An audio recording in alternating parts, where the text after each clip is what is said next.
c'est de ça que je viens vous parler. Bien. Entre autres, parce que les attaques contre l'enfance et la famille sont absolument multiformes et c'est un tir de barrage. C'est un tir de barrage.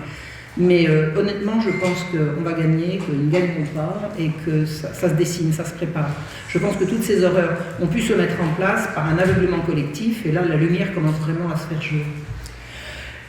Dites-moi, si je vous dis, quand on vous a dit que l'avortement serait pratiqué uniquement dans des situations de détresse, est-ce que vous l'avez cru? Moi, vous êtes tous beaucoup plus jeunes que moi, ou presque. Moi, quand on m'a dit en 1976, enfin, je suis assez vieille pour avoir le souvenir très précis des grandes envolées de Mme Simone Veil à l'Assemblée, elle a dit que l'avortement c'était pour les situations de détresse. Et bien, je l'ai cru. Je l'ai cru. Hein, et je pense que je ne suis pas la seule à l'avoir cru. Ensuite, quand on vous a dit que le Pax ne deviendrait jamais le mariage pour les personnes de même sexe, peut-être que vous l'avez cru. Moi, j'ai commencé à avoir des gros doutes. Je ne l'ai pas vraiment cru. Mais enfin, disons, admettons, je voulais bien essayer de faire semblant de le croire. Et quand on vous a dit que le mariage pour tous ne serait pas la gestation pour autrui, vous avez sans doute compris que ça allait arriver dans le nez. Ça y est. D'accord? Alors, si je vous dis aujourd'hui qu'on prépare l'interdiction, je dis l'interdiction pour les parents de s'opposer à une opération de changement de sexe pour leurs enfants, là maintenant vous allez me croire. Vous allez être obligé de me croire. Parce que vraiment, le plan qui se dessine est de plus en plus évident, de plus en plus monstrueusement évident. L'information est tombée, il y a quelques semaines, sur un site observatoire de la famille qui s'appelle Family Watch. On annonce que les gouvernements devront exclure les souhaits des parents qui s'opposent à la transformation hormonale et chirurgicale de leurs enfants désireux de changer de sexe. C'est-à-dire qu'on se prépare à interdire aux parents de s'opposer à une opération de changement de sexe, je vais mettre des guillemets. Personne au monde n'a jamais changé de sexe. Je répète, personne au monde n'a jamais changé de sexe. On va donc interdire aux parents de s'opposer à cette mascarade criminelle. Donc alors, ce n'est pas une décision, hein. Ça n'est qu'une préconisation, mais c'est quand même toujours comme ça que ça commence. Alors, cette préconisation est tirée d'un journal qui s'appelle Journal of Medical Ethics, journal d'éthique médicale, revue professionnelle américaine, qui n'a certainement pas pouvoir décisionnaire. Mais elles n'ont jamais pouvoir décisionnaire. Et c'est pourtant comme ça que ça se termine.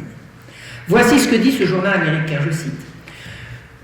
JME, Journal of Medical Ethics, poursuivra sa pratique de longue date consistant à s'engager dans des questions moralement controversées d'une manière qui ne porte pas de jugement et vise à la discussion scientifique et critique des questions morales en médecine et en soins de santé.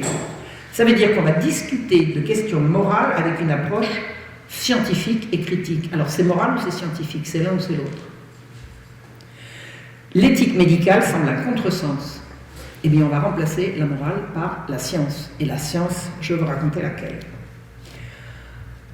Où nous sommes en fait au cœur du sujet, quand on parle de science contre la morale. Je vais vous donner un fait divers, que vous connaissez peut-être, mais peut-être pas. En octobre 2018, on a rapporté qu'une petite fille de 4 ans avait été violée dans la cour de récré par 3 bambins de son âge. On a dit violer, c'est-à-dire brutaliser, entraver, immobiliser, déshabiller et pénétrer. L'année précédente, elle avait déjà subi la même chose au même endroit, dans la même école, quand elle avait donc 3 ans. Je vais vous dire quelle a été la réaction de Michèle Créoff, vice-présidente du Conseil national de la protection de l'enfance. Là, elle est placée pour parler, n'est-ce pas? Ce type d'acte n'est pas fréquent, mais pas exceptionnel non plus. On est à l'âge des premiers émois, à un stade de développement où la curiosité émerge, notamment au niveau sensoriel et sexuel. Alors vous avez bien entendu ce que dit cette dame, les premiers émois consistent désormais à violer des camarades à l'école maternelle. C'est ça qu'on a voulu comme évolution du monde. Vous avez voulu ça? Vous connaissez des gens qui ont voulu ça autour de vous? C'est comme ça qu'ils se préparent, excusez-moi. Eh bien, depuis quand la curiosité des enfants se porte-t-elle sur le sexe? Parce que les enfants sont curieux, nous sommes tous d'accord. De quoi parlons-nous? Eh bien, la curiosité des enfants se porte sur le sexe depuis quelques décennies déjà, depuis l'invasion du porno. Avant, ça n'était pas le cas. depuis l'invention des droits sexuels. Les droits sexuels sont des droits universels, sans distinction de sexe, de genre ou d'âge. Donc tout le monde, à tout âge, a ses droits sexuels. Et depuis que l'éducation à la sexualité est obligatoire à partir de l'école maternelle. Est-ce que vous comprenez ce que signifie à la sexualité, en lieu et place de sexuel? Éducation sexuelle, c'est l'éducation prétendument à ce que c'est que la reproduction sexuelle, puisque nous sommes des êtres qui nous reproduisons par le sexe. Et on a transformé l'éducation sexuelle en éducation à la sexualité obligatoire à partir de la maternelle. Le résultat, c'est ce que je viens de vous raconter. Et depuis que les enfants sont sexualisés par un monstrueux programme mondial de destruction de l'enfance et de la famille.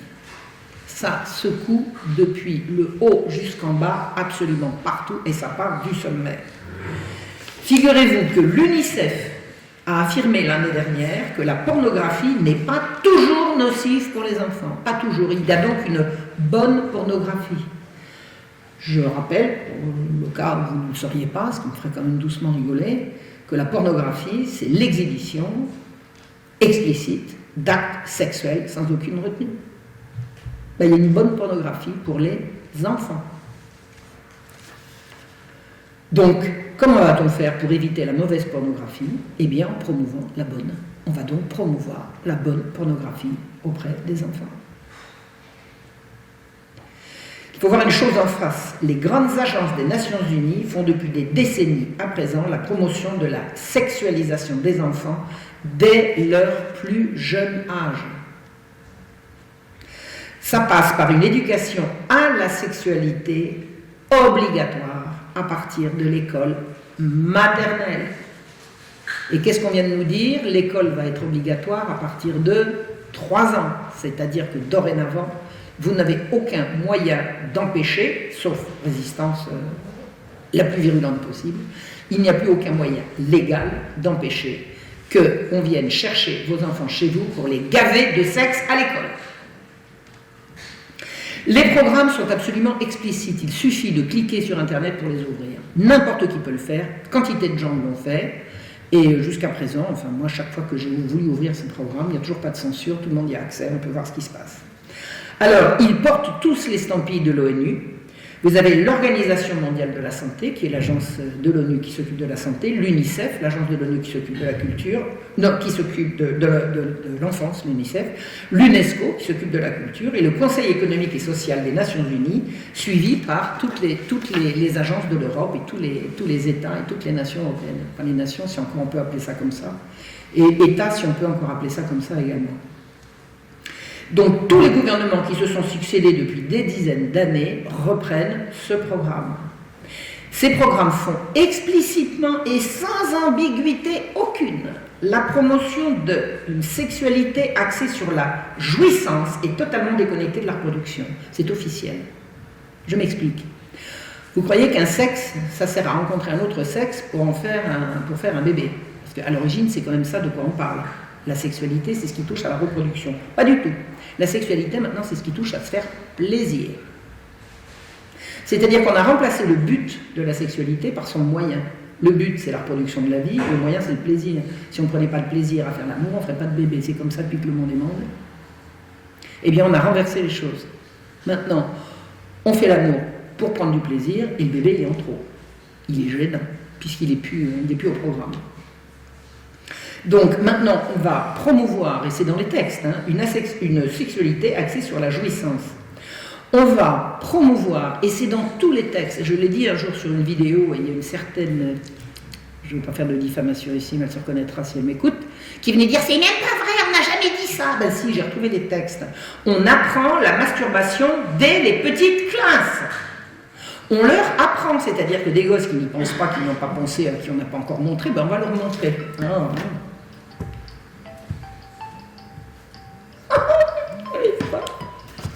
J'arrive pas. J'ai cru que je l'avais arrêté. Voilà, ça y est, ça ne reviendra pas. Donc on a ça dans tout, j'ai trouvé ça dans plusieurs programmes émanant des Nations Unies, dans tous les programmes d'éducation à la sexualité, il est question entre 0 et 5 ans, 0 et 5 ans c'est d'emblée, c'est tout de suite, hein, l'initiation au plaisir qu'on prend avec soi-même, ce qui s'appelle la masturbation. C'est explicite, c'est dans tous les cours. On va promouvoir toutes les perversions sexuelles, sodomie en tête. Alors, je vais vous donner une explication. Alors, attendez, il y a un préalable que je dois faire à chaque fois, je ne l'ai pas fait ici, j'ai l'habitude de le faire. Je vais choquer, c'est pas par plaisir, c'est comme ça. Excusez-moi. Je vous demande pardon d'avance parce que je sais que je vais vous choquer. Je vais employer des mots qui sont à la fois crus et des images explicites qui sont vraiment pas ragoûtantes. Mais on va y aller quand même parce que c'est ça qu'il faut dénoncer. Eux ne se gênent pas. J'ai vu dans un programme imposé aux écoles québécoises, Canada français, je suppose que c'est pareil dans tout le Canada, des écoles qui montrent ce qu'on va apprendre aux enfants dans les petites classes, et notamment on va leur faire un dessin des dessins en 4 couleurs, grand format, le plus explicite possible, de l'appareil génital masculin et féminin. L'anus est mis dans l'appareil génital, sans commentaire. On va promouvoir l'avortement sans le consentement des parents. C'est-à-dire que j'ai lu des textes qui disent, toute honte but, on va donner l'autorisation, on expliquera aux filles qui veulent avorter qu'elles peuvent en parler à leurs parents. Il ne manquerait plus qu'on leur interdise. Est-ce que vous imaginez qu'une fille qui va à l'infirmerie parce qu'elle n'a pas ses règles, qu'elle est au bord des larmes parce qu'elle croit qu'elle va être enceinte, elle va tout de suite aller dire « mais attendez, je vais d'abord en parler à mon père ». C'est-à-dire qu'on dresse les enfants contre leurs parents en leur donnant la possibilité de se passer non seulement de leur consentement mais même de les informer. Donc on va donner l'autorisation, la possibilité aux infirmeries de donner des pilules abortives, hein, des avortements les plus rapides et les moins intrusifs possibles, je veux dire sans hospitalisation, à des gamines dont les parents ne seront jamais mis au courant.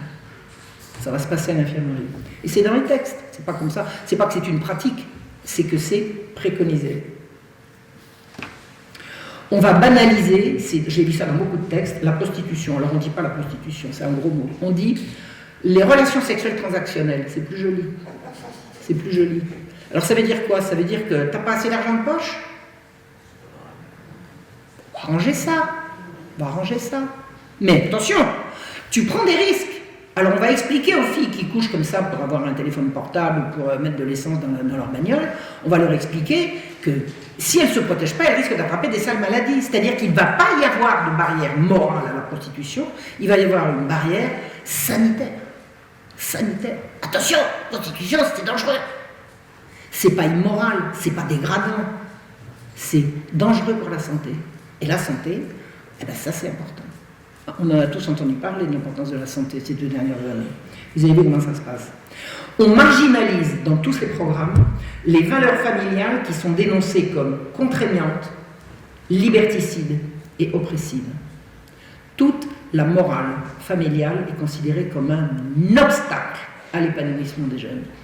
Les jeunes ont, comme tout le monde, des droits sexuels. Alors les droits sexuels, c'est le droit de jouir, vous avez compris, mais là, nous nous occupons précisément des droits sexuels tels que, comme ils s'adressent aux enfants, y compris aux petits-enfants, les adolescents et les petits-enfants.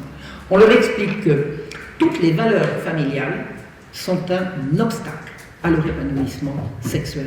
Il suffit de rajouter sexuel à liberté sexuelle, épanouissement sexuel, bonheur sexuel, équilibre sexuel, et puis ça passe. Ça passe. Donc papa est un empêcheur d'être heureux en rond. Maman, c'est la même chose. Donc on va dresser méthodiquement les enfants contre l'autorité de leurs parents. Alors moi je suis d'une génération, je suis né en 1950. J'avais donc 17 ans en mai 68, 18 ans dans la foulée. Je me souviens très bien que la première conséquence palpable et durable de mai 68, ça a été la remise en cause de l'autorité des parents. Et quand vous n'avez plus d'autorité au-dessus de votre tête, c'est la tyrannie. C'est la tyrannie du plus fort, c'est la tyrannie du groupe, c'est la tyrannie du plus braillard, c'est l'horreur. C'est l'horreur. Dès que vous n'avez plus une autorité à la fois tutélaire et protectrice, c'est la loi de la jungle. Et c'est comme ça que ça se passe. Donc, c'est une descente. Le mai 68 s'adressait aux adolescents où nous étions. C'est-à-dire que l'adolescence a été définie comme une période qui se révoltait contre l'autorité abusive des parents, contre l'incompréhension des parents. Là, on s'adresse à des gosses à la maternelle. Ça fait combien? 50 ans? Mai 68, ça fait 60 ans? Ouais, ça fait 50 ans. C'est ça? En 50 ans, on a fait baisser ces horreurs de 18 ans. On va s'adresser maintenant aux tout petits pour leur dire, si maman n'est pas d'accord, change de maman. Je ne sais pas si vous avez vu, il y a une vidéo qui est passée il y a quelques temps, elle a fait le buzz sur Internet. On voyait une espèce de petit garçon complètement efféminé, habillé en rose avec des paillettes, enfin une espèce de petit môme trans, qui expliquait « Ah, mais moi, alors, si mes parents ne sont pas d'accord, écoutez, c'est pas difficile, moi je change de parents !» Et on faisait passer ça dans les vidéos pour les mômes qui trouvent ça sur leur téléphone. Bah oui, papa il m'a dit non, alors papa m'opprime. Maman m'a dit non, maman m'opprime. Et ça fait partie des programmes. On explique aux gosses que leurs parents sont là pour les aider et les conseiller, jamais pour décider à leur place. Il s'agit donc, alors, ces programmes promeuvent l'adoption comme un droit, le droit d'adopter. Est-ce que vous vous rendez compte de ce que signifie le droit d'adopter? Il ne peut pas y avoir de droit à l'adoption sans un droit sur les enfants qu'on n'a pas fait. C'est un droit sur les enfants des autres. Imaginons que vous ayez une société dans laquelle il y a systématiquement, ex nihilo, sortant de nulle part, une grande quantité d'enfants sans parents. Imaginons. Bon, vous pouvez imaginer, vous avez le droit, éventuellement. Mais ça n'existe pas. Tous les enfants ont des parents. Donc pour inventer un droit à l'adoption, il faut rendre des enfants disponibles à l'adoption, et vous avez compris comment. On va donc les retirer à leurs parents légitimes, par le biais de tout ce que je vous ai annoncé précédemment. On va également, dans tous ces programmes, criminaliser systématiquement l'autorité parentale. C'est-à-dire qu'une loi est passée il y a 2-3 ans qui interdit la fessée. Comment voulez-vous interdire la fessée, qui est quand même une pratique qui se joue dans l'intimité familiale, comment voulez-vous interdire la fessée sans vous donner des moyens de savoir si elle existe? C'est-à-dire sans opérer un flicage monstrueux dans toutes les familles. Comment voulez-vous faire? Donc interdire la fessée, c'est d'emblée faire sauter en éclats l'intimité familiale. Alors, j'ai eu le pays qui était le plus pionnier en matière de cette horreur d'interdiction de la fessée, c'est la Suède. J'ai vu un reportage un jour qui expliquait que alors il y a la Suède, puis il y a l'Allemagne aussi après, puis il y a l'Angleterre, enfin ça se rapproche. La France a beaucoup résisté, puis ça y est, elle a cédé. J'avais vu un reportage qui expliquait qu'une famille qui veut faire céder un gosse qui fait un caprice. Alors, qui c'est qui connaît un gosse qui n'a jamais fait de caprice ici? C'est quoi le caprice? On teste l'autorité. Hein. Le gosse qui fait un caprice, il voit jusqu'où il peut aller, il teste l'autorité. Si en face, il n'y a pas d'autorité, ou si en face, vous avez des parents terrorisés qui disent « mais si jamais je ne fais pas ce qu'il faut, on va me l'enlever », vous avez des scènes absolument hallucinantes où la tension monte, où le gosse devient tout puissant, où les parents sont terrorisés. Eh bien, imaginez-vous qu'en Suède, qu'est-ce qui s'est passé? Alors un jour, peut-être 50 jours, hein, je vous donne un exemple, hein, c'est un exemple parmi tant d'autres. Un gosse, dans la cour de l'école, à la cour de récré, a raconté « Hier, ma mère m'a menacé d'envoyer une claque. » Le soir, le gosse poussait en foyer. La surveillante qui surveillait la cour a entendu, elle a prévenu la maîtresse, qui a prévenu la directrice, qui a prévenu la police, qui a prévenu le juge. Le soir, la gosse était enlevée à ses parents pour une menace de lui donner une claque. En Suède, où ils sont particulièrement... Alors, ce qui est rigolo, c'est que la Suède est en train de basculer hein, sur le plan politique. Là, il y a un... Bon, c'est inévitable. Mais enfin bon, espérons.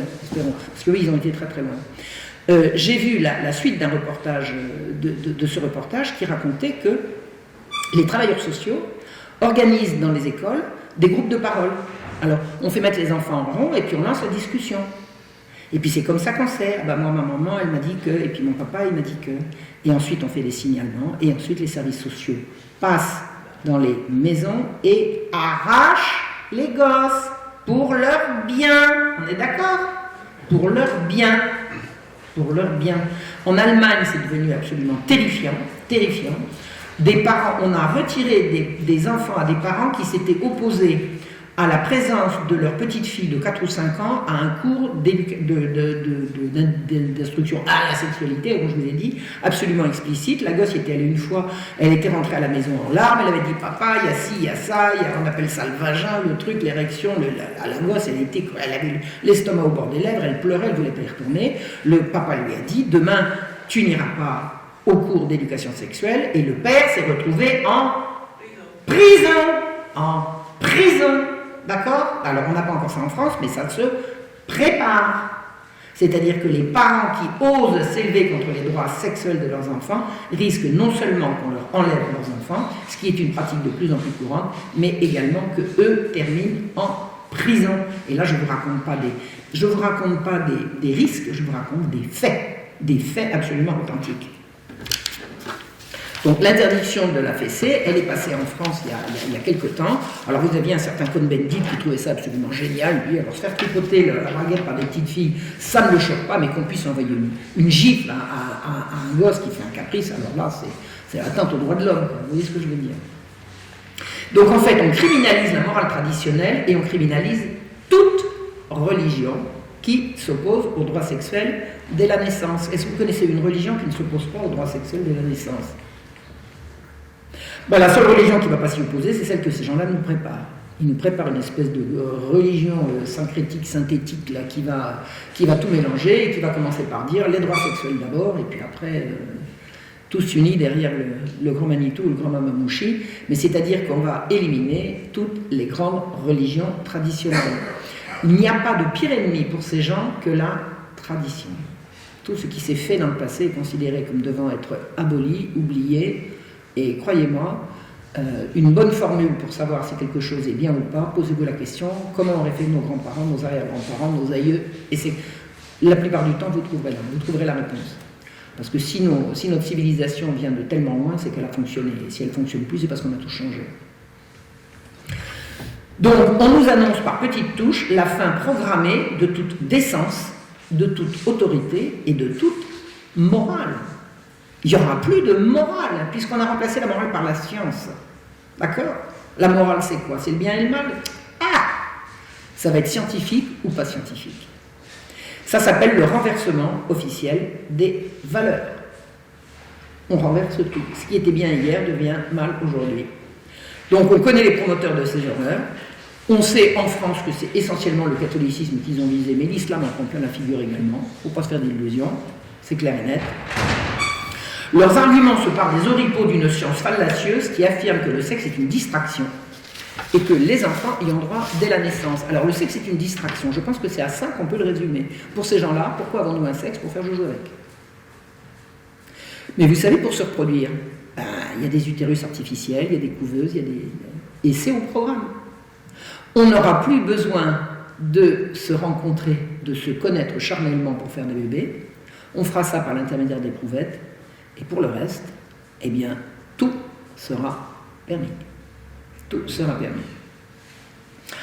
Alors, le sexe est une distraction, et je vous ai dit, les enfants y ont droit dès leur naissance. Alors, vous avez compris ce que ça veut dire dès leur naissance? À la naissance, les enfants ont un sexe pour jouer avec. Tout le monde le dit, c'est dans tous les programmes, et c'est scientifique. Savez-vous d'où vient cette science qui prétend que les enfants sont sexuels dès la naissance? Eh bien, c'est ce qu'on affirme depuis le rapport Kinsey, Alfred Kinsey, qui a publié, un Américain, qui a publié en 1948 et en 1952, donc à 4 ans d'intervalle, et c'est repris ad nauseam par absolument tous les professionnels de l'éducation et de la santé, suivant les conseils et instructions de grands malades qu'on appelle les sexologues. Voilà, donc les théories de Kinsey sont reprises par les sexologues.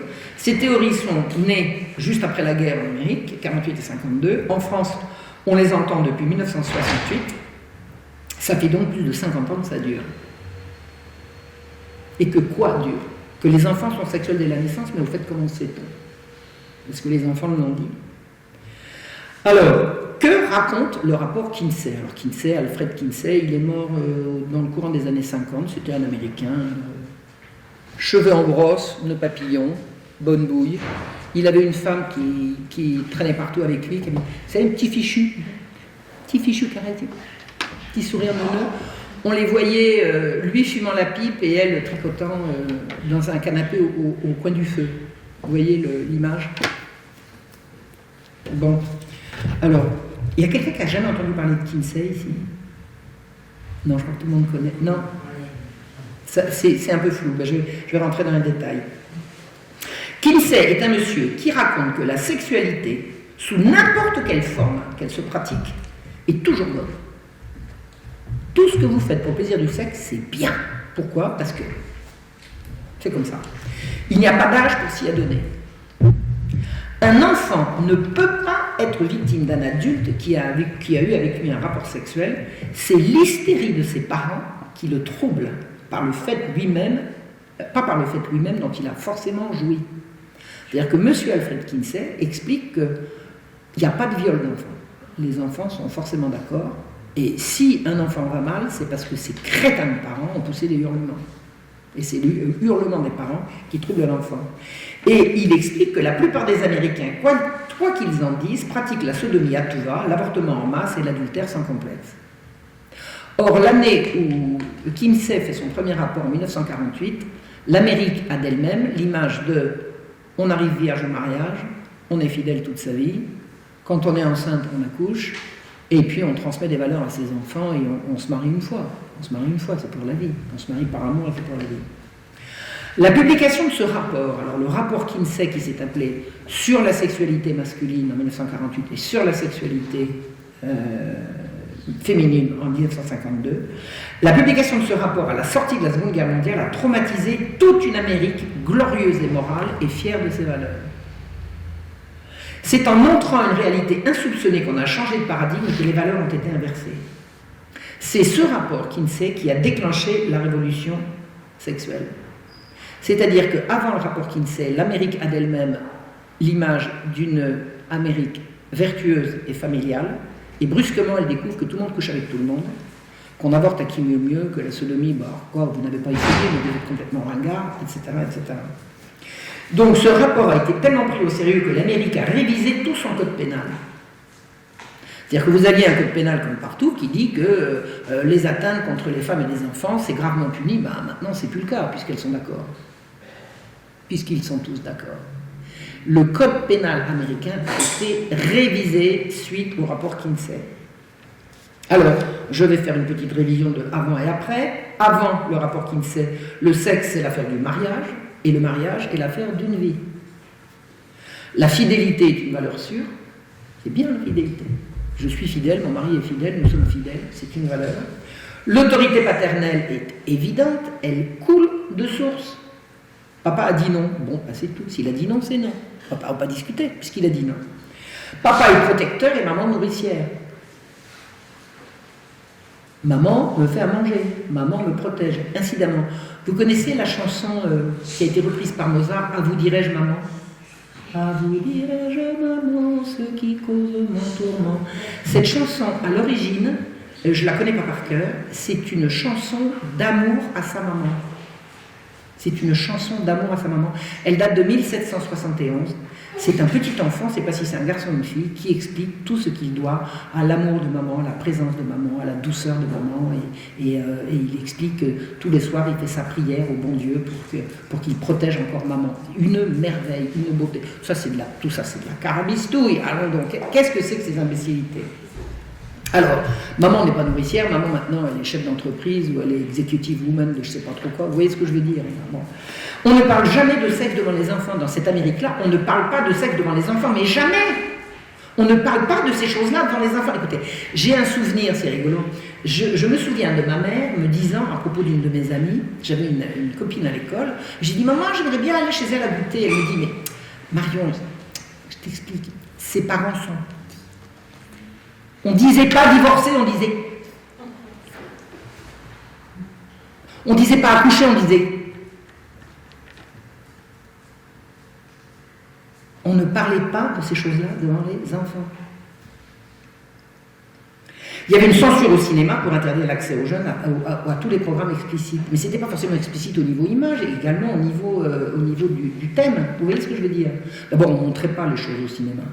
On ne montrait pas les choses au cinéma, mais celles qui étaient trop suggestives, on ne les montrait pas non plus. C'est-à-dire qu'on protégeait les enfants contre tout ce qui regardait les adultes. Et la sexualité, ça regarde les adultes. Et on apprenait surtout aux jeunes à s'accepter, à se maîtriser et à s'accomplir. S'accepter, accepte-toi toi-même. Alors je vais vous expliquer un truc. Moi, quand j'étais adolescente, j'ai poussé comme une asperge. Alors, vous avez vu comme je suis grande. J'ai poussé comme une asperge. À 14 ans, j'avais déjà la taille que j'avais. Mais on m'aurait proposé à l'époque de me retirer 5 cm en me coupant les pattes. Je vous jure que je l'aurais fait. Mais j'ai eu des parents qui m'ont dit, patiente, dans quelques années, tu seras grande, mais tu ne seras pas la plus grande. C'est ce qui s'est passé. Accepte-toi. T'as poussé trop vite, c'est fatigant en plus, vous savez, de pousser comme ça, c'est dominante. C'est une épreuve. Des parents protecteurs ne disent pas, ah bah attends, on va te faire une opération, puis on va te couper les pattes. Parce que changer de sexe, ça revient à ça. T'es première dans ton sexe, on va t'en faire changer. D'abord, on ne change pas de sexe, et puis on m'aurait coupé les pattes, j'aurais eu l'air mal. J'aurais été belle avec des petites pattes. On m'a enseigné à m'accepter. C'est ça une éducation, non ?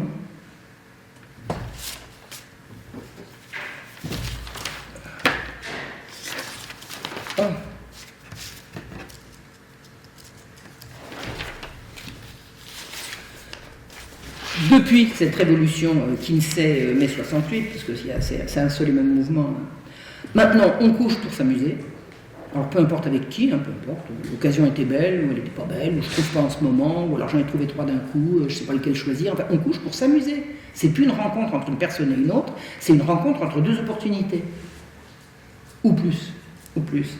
L'avortement est devenu un droit fondamental et une, attendez, tenez-vous bien, priorité nationale, je l'ai vu écrit. Priorité nationale. À l'heure actuelle, priorité nationale, c'est tuer les enfants dans le ventre de leur mère. Mais vous avez vu ça où ?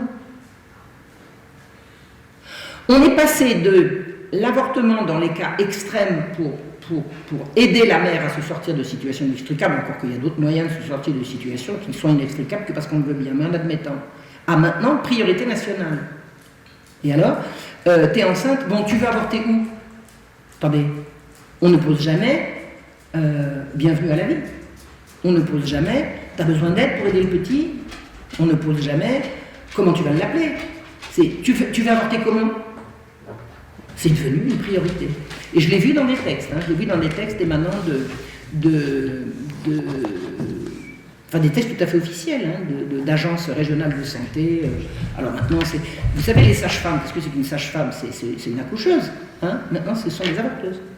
Ça fait partie elles font des stages accélérés pour apprendre à avorter. Non, attendez. Alors, l'avortement, c'est ce que je vous ai expliqué tout à l'heure, on le pratique à l'insu des parents à l'infirmerie des écoles.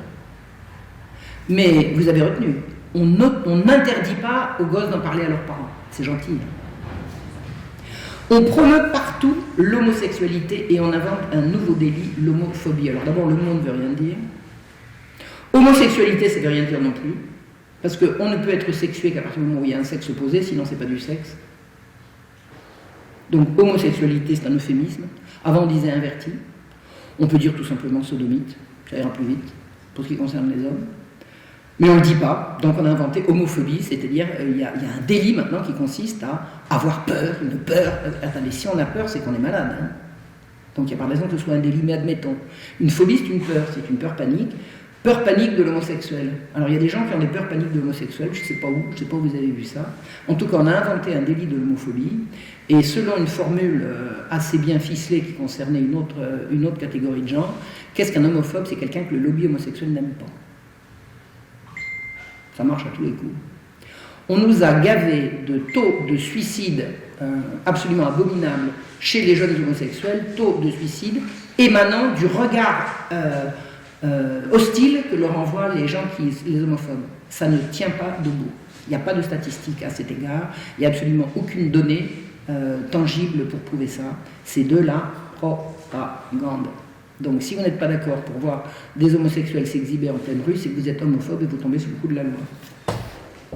Alors, on fournit aux enfants des informations explicites en images ou en couleurs sur tout ce qui touche au sexe en leur expliquant que c'est bien et que c'est leur droit. J'ai vu, de mes yeux vus, mais il y a quoi? Il y a une semaine, un texte à l'égard des institutrices pour qu'elles expliquent aux tout petits, que s'ils ont envie de la sodomie, il faut quand même qu'ils fassent attention à ne pas faire ça n'importe comment avec n'importe qui. Attendez, des petits enfants qui réclament d'être sodomisés. Et on va former des instituteurs ou des travailleurs pour des enfants pour qu'ils expliquent ça aux petits dans des cours d'éducation à la sexualité obligatoire. L'invasion pornographique touche absolument tout le monde. Les gosses y ont accès par leur téléphone portable. Et cette pornographie est de plus en plus sadique et violente. Alors ça, c'est une donnée qu'il faut essayer de comprendre. Vous avez, j'ai vu un certain nombre de reportages également là-dessus, on trouve quantité de choses sur Internet là-dessus. Vous avez des travailleurs de l'industrie de la pornographie qui ne veulent plus travailler dans la pornographie parce qu'ils disaient, quand on a commencé, on faisait l'amour, maintenant il faut se faire taper dessus. C'est-à-dire que là, le sexe est devenu de moins en moins lié au désir et de plus en plus à la mort. La mort, la torture, la violence, le sang, les hurlements. C'est ça qui excite. Et on m'a expliqué, Judith Reisman, dont je vous parlerai tout à l'heure, m'a expliqué que il y a un jeu de progression du besoin de violence pour arriver au stade d'excitation de la fois précédente. C'est-à-dire que vous commencez par avoir une excitation sur la vision d'un couple, après ça va être deux hommes avec une femme, après ça va être un groupe, après ça va être avec des coups, après ça va être de la mort, après ça va être du feu, après ça, et puis ça va se terminer par des meurtres d'enfants. C'est-à-dire qu'il y a une progression nécessaire pour conserver l'excitation dans la pornographie, qui fait que la pornographie pousse à toujours plus d'abjection et d'abomination. Alors, ce que j'avais vu, c'est que ces travailleurs du porno, parce qu'on peut appeler ça comme ça, puisque c'était des gens qui travaillent dans une industrie, ne veulent plus travailler là-dedans, parce que c'est devenu extrêmement dangereux. C'est devenu, on n'est pas sûr d'en sortir indemne.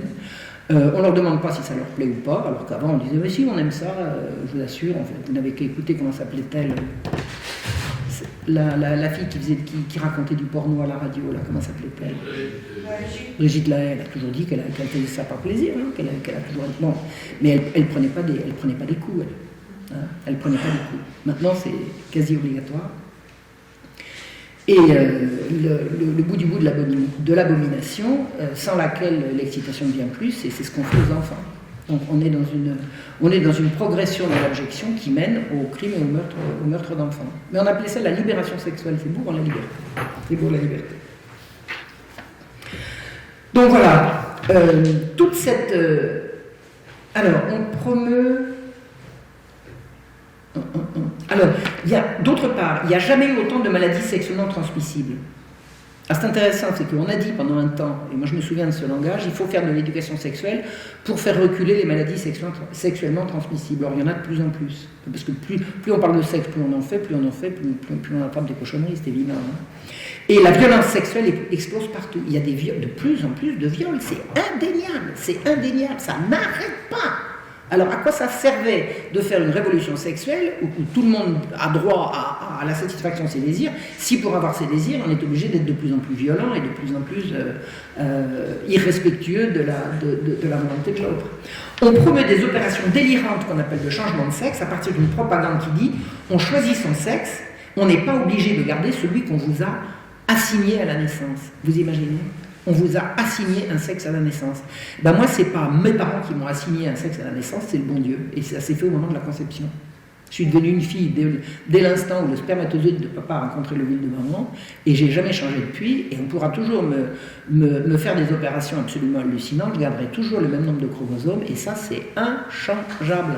C'est inchangeable. Personne au monde n'a jamais changé de sexe. Et maintenant, on va apprendre aux enfants, dans leur cours à la sexualité, qu'ils ont le droit de changer le sexe qu'on leur a assigné à la naissance. Alors, comment on ne peut pas dire sexe, on dit genre. Mais vous savez ce que c'est que le genre? C'est le sexe des choses. On ne dit pas qu'un nom est de sexe ou de masculin ou féminin, on dit qu'il est de genre masculin ou féminin. Donc pour faire passer la dragée qu'on peut changer de sexe, on appelle ça changer de genre, ce qui est une traduction de l'anglais, c'est du franglais bâtard. Donc on dit que le genre est assigné à la naissance et qu'on a le droit de choisir. Non, c'est une aberration. Incidemment, je ne sais pas si vous savez comment ça s'est passé, vous avez un fou qui s'appelle Dr Monet, qui avait acquis des parents américains, avaient présenté dans la détresse un petit garçon. Ils avaient des jumeaux et l'un des deux jumeaux, ils les avaient circoncis et la circoncision s'était mal passée pour un des deux jumeaux et son sexe avait été endommagé. Le docteur avait dit il n'y a qu'à l'enlever, élevez-le comme une fille. Et il s'est suicidé à 30 ans. Alors on l'a élevé comme une fille, il avait des hormones de garçon, il était élevé comme une fille, il est devenu fou. Il est devenu fou. On lui avait assigné comme sexe à la naissance. Enfin bon, ce sont des malades. Attendez, ce sont des malades. S'il y a une chose qu'on ne peut pas changer, c'est le sexe. Je veux dire, tout le monde sait ça. Ils font une dose de mensonge et de manipulation pour faire croire le contraire. Je veux dire, on change le sens des mots en disant on n'y va pas dire le sexe, on va dire le genre. Mais ça n'a pas de sens. Ça n'a pas de sens. Et si vous avez des garçons qui sont efféminés et des filles qui sont masculines, bah, vous dites, mais alors, ça dérange. Moi j'avais une copine, quand j'étais à l'école, elle parlait comme ça, elle est aujourd'hui grand-mère, elle a fait des enfants, des petits-enfants, elle est toujours avec le même homme, elle est heureuse comme un pape, ben alors elle est masculine, et alors c'est quand même bien son mari qui lui a fait des enfants, c'est pas elle qui lui en a fait. Hein. Vous voyez ce que je veux dire? Et puis moi quand j'étais adolescente, j'avais ça de cheveux. Parce que ma mère, elle avait trouvé que Jean Seberg, dans Un bout de souffle, elle était mignonne avec les cheveux tout courts, elle m'avait fait les cheveux comme ça, donc comme j'avais une grosse voix et puis que j'étais un peu plate comme une limande, on m'appelait jeune homme, et je trouvais ça drôle. Mais attendez, ça serait aujourd'hui, ça y est, j'aurais été opéré. Hein. J'ai joué à ça combien de temps? 2-3 ans. 2-3 ans. Puis un jour, un beau jeune homme m'a dit que j'étais la féminité incarnée, alors j'ai fondu. Vous voyez ce que je veux dire? Je lui ai pas dit, dis donc, t'es pas vrai, tu m'as signé un genre de... C'est le plus beau compliment que j'ai entendu de mon adolescence. Donc voilà, on promeut à l'heure actuelle le droit de l'enfant à choisir son sexe, vous imaginez, et on prépare, c'est ce que je vous disais tout à l'heure, que les parents n'auront pas le droit de s'y opposer. Et qu'est-ce que c'est qu'un changement de sexe? C'est en fait une mutilation sexuelle irréversible, abominable, abominable, abominable. Alors, il y a une vidéo qui circule en ce moment, très très intéressante, d'une dame qui a étudié, comme sociologue je crois, quantité de cas de gens qui sont dans cette mouvance. Alors, ce qu'il faut savoir, c'est que les demandes de changement de genre, hein, on va dire comme ça, sont toujours collectifs. C'est toujours un environnement qui y pousse. Si vous êtes dans une région où personne n'a jamais entendu parler de ça, même si vous ouvrez un truc changement de genre à un bureau, personne ne va y venir, ils s'en foutent. C'est-à-dire qu'il y a en fait c'est une pardon? Émulation collective. Merci. Exactement. Une émulation collective avec le support bienveillant de l'école, de l'administration, de l'éducation nationale et puis de tous les intervenants extérieurs. Donc c'est une politique de destruction. C'est une politique de destruction. Sachez qu'on peut faire une opération de changement d'apparence dans un sens, mais pas dans l'autre. Pas dans l'autre. C'est terminé. Donc pour avoir cédé au caprice d'un sale gosse qui a voulu dire merde à papa, maman, et puis qui a voulu écouter des gens absolument abominables, quand il va regretter, il va faire quoi? Et il lui restera de se suicider, peut-être. Joli résultat. Un joli résultat. Donc en fait, toute la réalité qui a été révélée par Kinsey, je vous ai expliqué hein, que tout le monde couchait avec tout le monde, que la sodomie c'était quoi, etc. En fait, c'était pas vrai. Kinsey a menti. Il a triché, il a menti et il a inventé pour l'Amérique une sexualité débridée qui était la sienne. C'était un grand pervers lui-même. C'était un homme. Il est mort en s'arrachant les testicules. Ça faisait partie de ses jeux. Il jouait le soir, il se mettait une poulie, un machin, une corde, il tirait. Enfin, un jour, il a tiré trop fort. Enfin bon, il est mort comme ça. De complications, il n'est pas mort du tout. Hein. Pareil. Alors, on a dit après qu'il était mort d'une pneumonie et je crois qu'il n'avait pas un poumon là, à cet endroit-là. Et c'était un grand adepte du sadomasochisme, il adorait les tortures, celles qu'on lui infligeait, celles qu'il infligeait aux beaux jeunes gens dont il aimait à s'entourer. C'était un maniaque, c'était un fou, c'était un pervers, à qui la CIA, avec les fonds de l'Institut Rockefeller, a confié la tâche de renverser les valeurs. Ce gars-là était universitaire, il avait une chaire à l'université, il s'occupait de guêpes, c'était un entomologiste. On lui a dit, à partir de maintenant, vous n'allez plus vous occuper de guêpes, vous allez changer la moralité mondiale. La mentalité d'Amérique d'abord et ensuite du monde, et nos fonds sont illimités, vous pouvez y aller. Et il a été vraiment financé à milliards, quoi. Enfin, un million en tout cas. Il a été protégé, jamais aucune plainte n'a pu voir le jour, il faisait chanter tout le monde. Enfin, c'était un type abominable qui avait un pouvoir incommensurable. Voilà. Donc, c'est l'Institut Rockefeller pour la banque, pour la finance, et la CIA pour le bien des expériences, qui ont financé des expériences terrifiantes, notamment sur des enfants.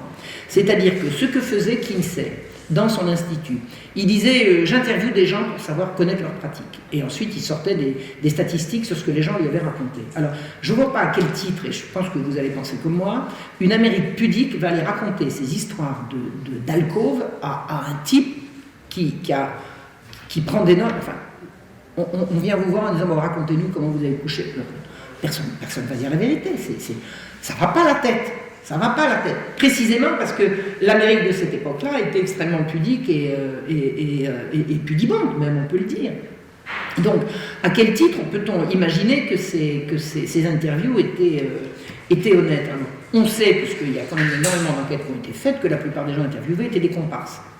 Mais il y a plus grave. Et le plus grave, c'est ce dont je viens vous parler aujourd'hui, en particulier, c'est les expériences ce sont les travaux qui ont mené à dire que les enfants sont sexuels dès la naissance. Parce que c'est ça le cœur du travail de Kinsey, enfin de la production de Kinsey, c'est les enfants sont sexuels dès la naissance. Et tous ces programmes dont je vous ai parlé jusqu'à présent sont issus des rapports Kinsey. Donc, Qu'est-ce qu'a fait Kinsey pour parler de la sexualité des enfants? Il a trouvé des enfants. Alors, la façon dont il a trouvé ces enfants, c'est une horreur.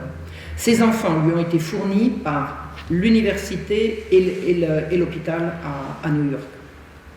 À New York non, pas à New York, dans New Jersey.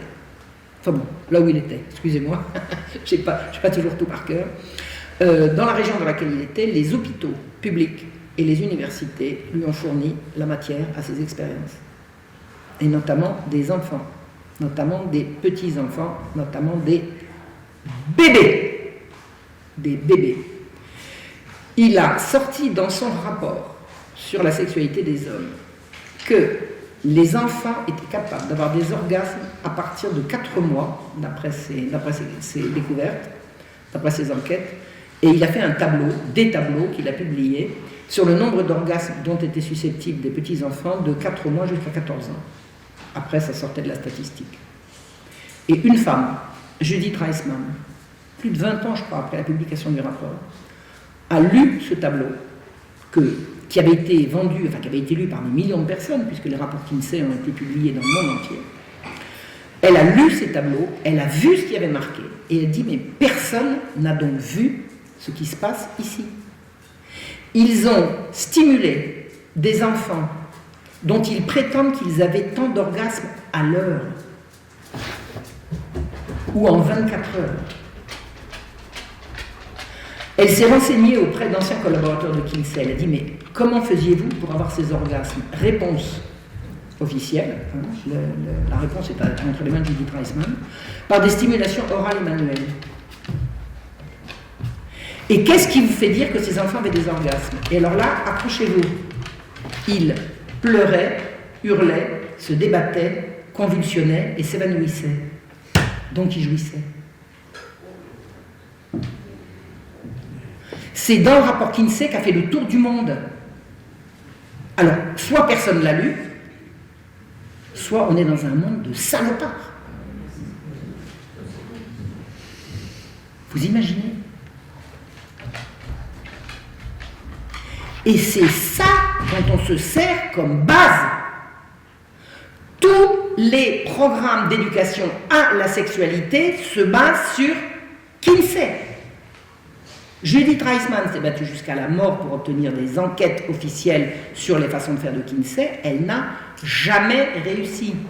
Remontez tous les programmes d'éducation à la sexualité ou d'éducation sexuelle, ça sera comme vous voulez, remontez à la source, tout revient à Kinsey. Tout! C'est-à-dire qu'on va vous obliger à laisser vos enfants, vos petits-enfants, à l'école où on va leur apprendre des techniques basées sur l'imposture d'un violeur d'enfants. Alors, je ne dis pas que Kinsey lui-même violait les enfants, parce qu'il l'a fait faire par des pédophiles, et je pense que lui, il préférait les hommes faits. C'est ce que j'ai cru comprendre. Mais peu importe, c'est pas pour l'excuser, hein, c'est pas ça que je veux dire. Ce que je veux dire, c'est que Kinsey s'est entouré de pédophiles à qui il a donné carte blanche pour faire toutes les expériences qu'il voulait sur les enfants. Il a publié le résultat de ces expériences et personne n'y a vu du bleu, alors que c'est dans le rapport. Et c'est ça dont on se sert. Donc, c'est Rockefeller et la CIA qui ont financé ces expériences abominables. Alors, d'où ils venaient ces enfants? D'où ils venaient ces enfants? Alors, vous avez les enfants de parents pervers, ça existe, non? C'est pas parce que les parents sont pervers, hein, c'est parce que des parents sont pervers. Vous voyez ce que je veux dire? Vous trouvez un père pervers, alors ça y est, les pères sont pervers. Non, vous avez des parents pervers, ça a toujours existé. Il y en avait d'ailleurs dans son environnement. Et puis après, il y a les enfants pauvres. Et puis après, il y a les enfants qui vont être diagnostiqués turbulents, surexcités, machin, truc, bidule. On va inventer des maladies. Vous savez, un gosse qui refuse d'être attentionné comme on l'appelle, ben on va le cataloguer malade mental, on va l'hospitaliser, et puis hop, il va passer dans les expériences Kinsey. Incidemment. L'Institut Rockefeller a financé des recherches à l'hôpital Necker, à Paris, dans les années 50. Et j'ai été hospitalisé à l'hôpital Necker, en 1952. J'aimerais bien savoir ce qu'ils m'ont fait.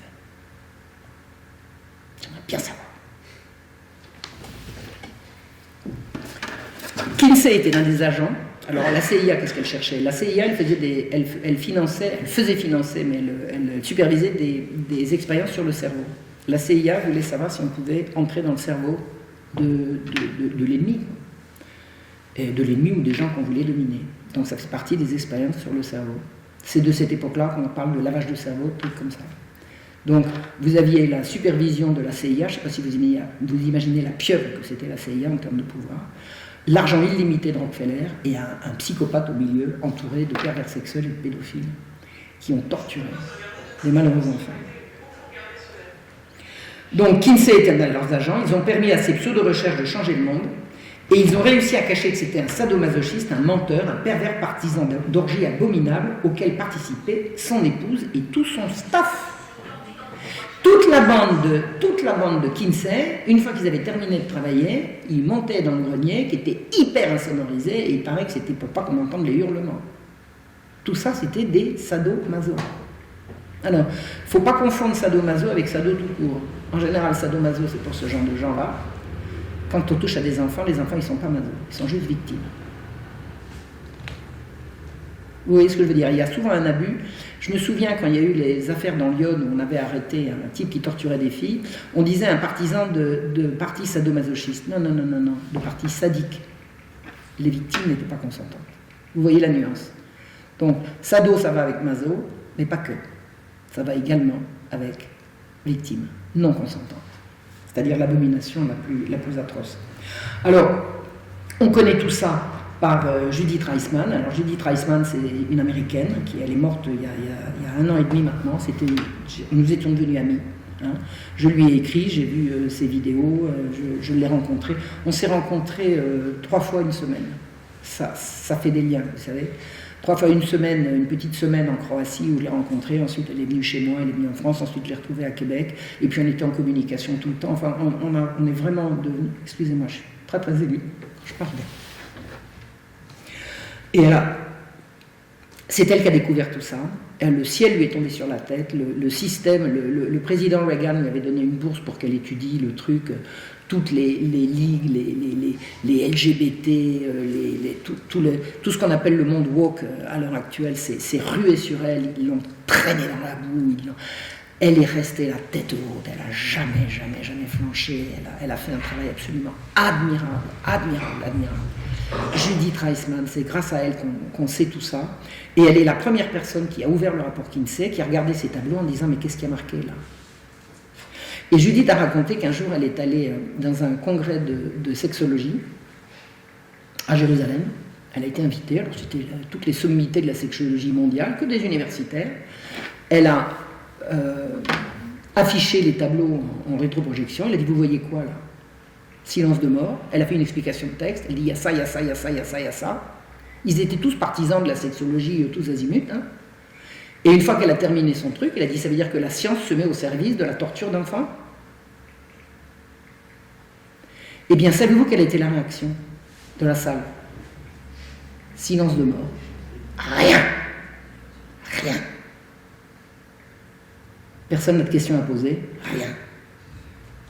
Il y a un journaliste qui a pris le micro, il dit « Écoutez, moi je suis journaliste, je ne suis pas là pour intervenir, mais là, attendez, je suis outré. Personne n'a rien à dire, elle vient de lâcher une bombe atomique, cette dame, vous n'avez rien à lui dire ?»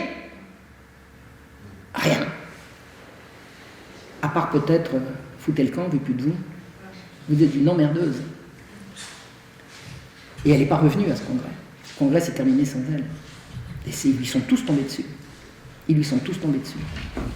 Et est-ce qu'elle a compris, enfin, c'est ce qu'elle m'en a expliqué, c'est ce qu'elle explique dans ses écrits, c'est qu'elle a compris que toute institution est verrouillée de l'intérieur par ces choses-là.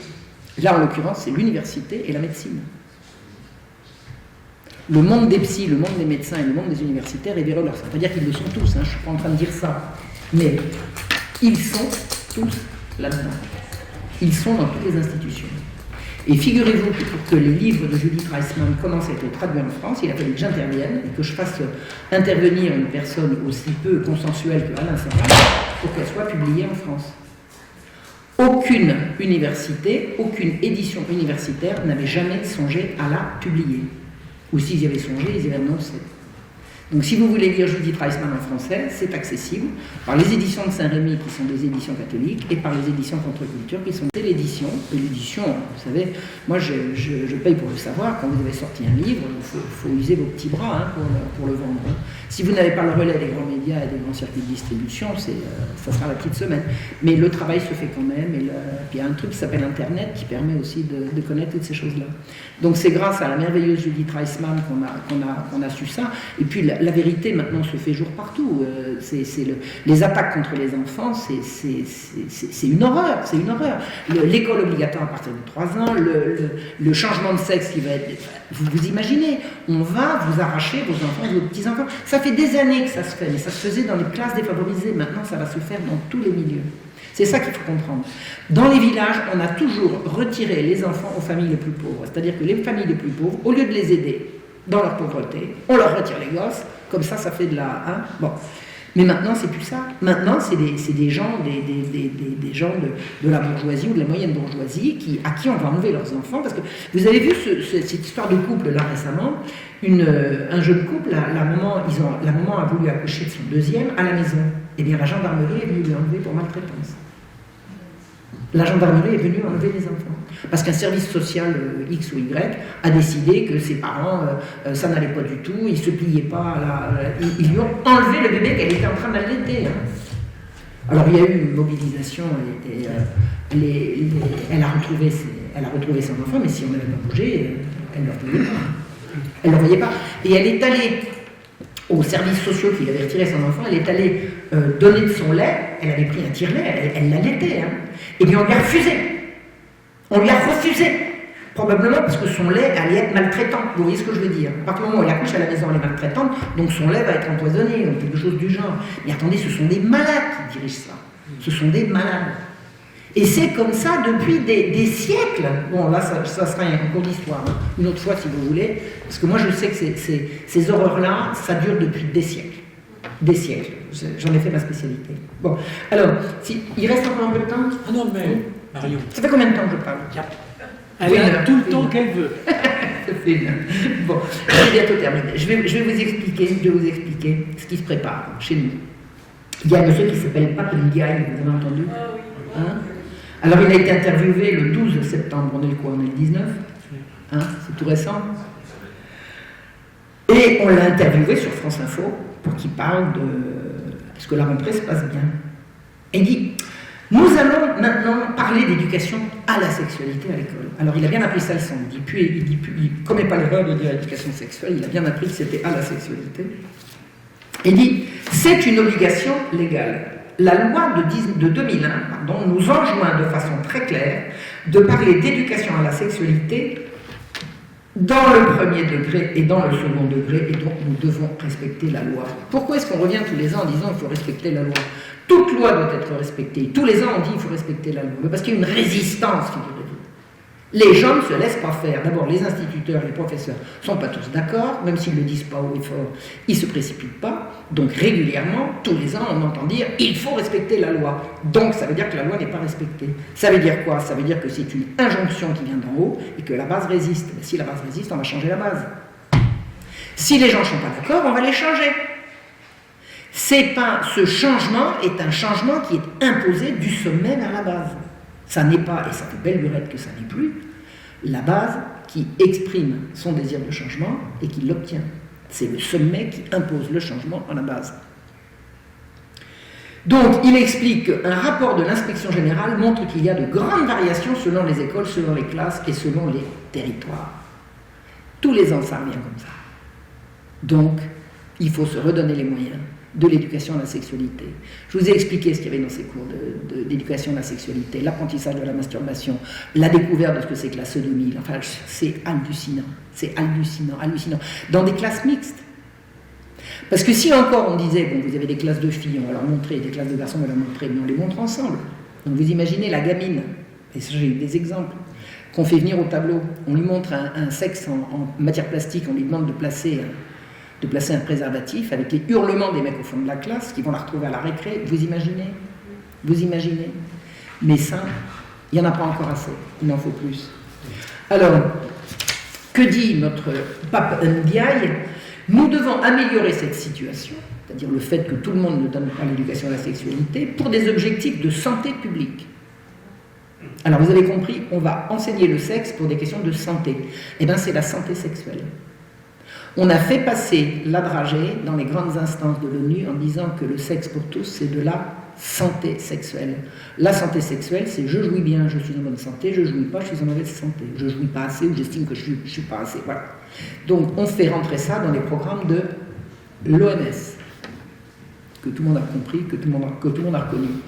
On va faire reculer les grossesses précoces, par exemple. C'est-à-dire que grâce à une bonne éducation à la sexualité, on va faire reculer les grossesses précoces. Est-ce que vous m'expliquez à quel titre il y aurait des grossesses à l'école si on ne parle pas d'autre chose?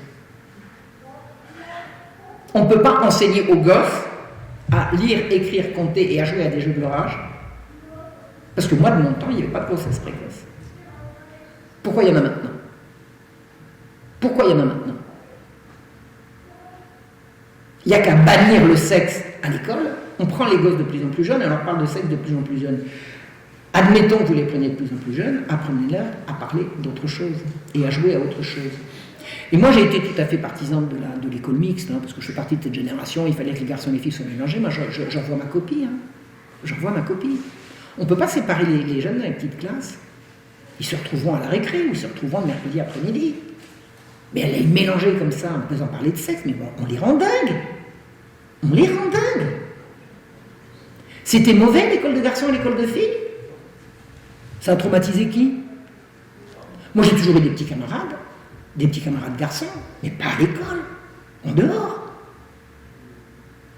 Et il y en avait des instances, il y avait le patronage, il y avait le caté, il y avait ceci, il y avait cela. Encore que non, le patronage c'était... le caté c'était les filles d'un côté, les garçons de l'autre. Où est-ce qu'on se retrouvait? On se retrouvait, moi, mon temps, c'était le jeudi après-midi, il y avait toutes les activités de loisirs de l'après-midi, on se retrouvait entre garçons et filles, mais à l'école, c'était pas mixte. C'était pas mixte. Et je me souviens, quand j'étais petite, il y avait, entre ma cour de récré et la cour de récré des garçons, il y avait une grande porte en métal. Donc, il y avait les filles qui jouaient à la marelle, qui jouaient à la balle, qui jouaient à la corde à sauter, et puis à côté, on ne savait pas, on entendait des cris. Puis un jour, La grande porte s'est ouverte. Et alors, j'y revois comme si c'était hier. Dans ma cour, les filles, elles jouaient à la marelle, à la balle, à la corde à sauter. Et de l'autre côté, ils se mettaient sur la figure. Ils se cognaient. On ne leur a pas interdit la corde à sauter et la marelle. Hein. Et on n'a pas interdit aux filles de se cogner. Ben, on n'a pas les mêmes jeux, c'est tout. Et à l'époque, on ne violait pas les petites filles dans la cour de récré. Vous voyez ce que je veux dire? Donc, faire reculer les grossesses précoces. Alors, l'éducation à la sexualité pour lutter contre les maladies sexuellement transmissibles, voire plus haut. Si on interdit au monde de parler de sexe et qu'on ne leur donne pas la possibilité d'en parler, il n'y aura pas de maladies sexuellement transmissibles, c'est QFD. Hein. Je veux dire, de mon temps, les morts n'attrapaient pas des maladies sexuellement transmissibles. C'est d'une simplicité biblique. Et il dit, nous avons des objectifs plus généraux qui sont liés aux discriminations et à la lutte contre les violences sexuelles et sexistes. Alors ça, c'est terrible. On veut lutter contre les violences sexuelles et sexistes. Et les violences pas sexuelles et sexistes, ça va. Vous vous rendez compte? On veut lutter contre les violences sexuelles et sexistes. On ne peut pas lutter contre la violence tout court. Non, attendez. Si une fille casse la gueule à une autre fille, c'est pas une violence sexiste. Donc ça va. Si un garçon casse la gueule à un autre garçon, c'est pas sexiste. Donc c'est bon. Mais si c'est un garçon... Mais ils sont malades. Lutter contre la violence, il n'y a qu'à imposer le respect. Et le respect, ça s'impose. Ça ne se discute pas. T'as vu comment tu me parles, toi? Allez hop. Tu sors. Ah oui, mais... on va l'opprimer, on va le... Enfin bref. La lutte contre les LGBT-phobies. Savez-vous ce que c'est que la biphobie? Avez-vous entendu parler de cette horreur? La biphobie. Il y a des gens qui sont biphobes. Mais je l'ai entendu dire. Je l'ai entendu dire. Il faut lutter contre la biphobie. Alors, c'est qui sont à la fois homosexuels et hétérosexuels, c'est-à-dire qu'en fait, ils sont envolés à vapeur. Et bien, il y a des gens, ils ont des phobies de ces gens-là. Il faut lutter contre cette phobie-là. Et vous allez lutter comment? On va faire des cours pour dire c'est pas bien d'être biphobe. Moi un jour j'ai dit ça. Bah, c'était un colloque avec Judith Reisman précisément où je racontais ce truc-là et je lui ai dit écoutez, il faut que je vous fasse un aveu, je suis biphobe. Les homosexuels j'ai rien contre, les transsexuels j'ai rien contre, mais les biches je supporte pas. Je suis biphobe. Il y a transphobe maintenant. Et alors le dernier truc, c'est probablement le plus grave parce que c'est ce qui passe le plus facilement. On veut lutter pour une meilleure égalité entre les filles et les garçons. Est-ce que vous pouvez me dire à quel titre les filles et les garçons devraient-ils être égaux? Égaux en quoi? C'est pas égaux qu'ils veulent dire, c'est similaire. Ils veulent qu'il n'y ait plus de différence. Il n'y a pas de pire oppression que cette obsession de l'égalité. Je refuse l'égalité. Je vais vous dire, il y a une égalité que je reconnais, c'est l'égalité devant Dieu. Alors ça ne s'adresse qu'à des gens qui croient en Dieu, mais l'égalité devant Dieu, j'y crois. C'est-à-dire, Dieu n'a pas dit, celui-là il a des droits, celui-là il n'en a pas. Je donne la grâce à tout le monde, nous a dit le bon Dieu. C'est moi à ça que je crois. Donc je pense qu'on est égaux devant Dieu. Pour le reste, vive l'inégalité. J'adore l'inégalité. Attendez, moi ce que je mange, je ne l'impose pas à quelqu'un d'autre. Et ce que tu manges, je n'ai pas envie que tu me l'imposes.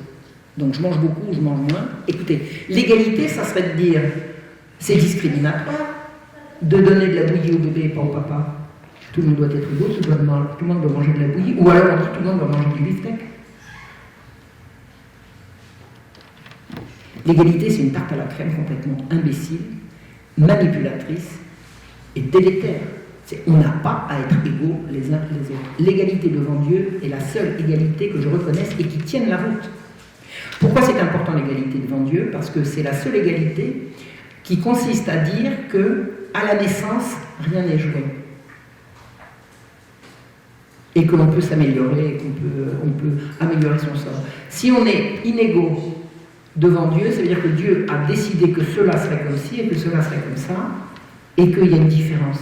Alors que l'égalité devant Dieu consiste à dire Dieu a donné la grâce à tout le monde et chacun peut se tirer vers le haut et s'accomplir. Est-ce que c'est clair ce que je dis?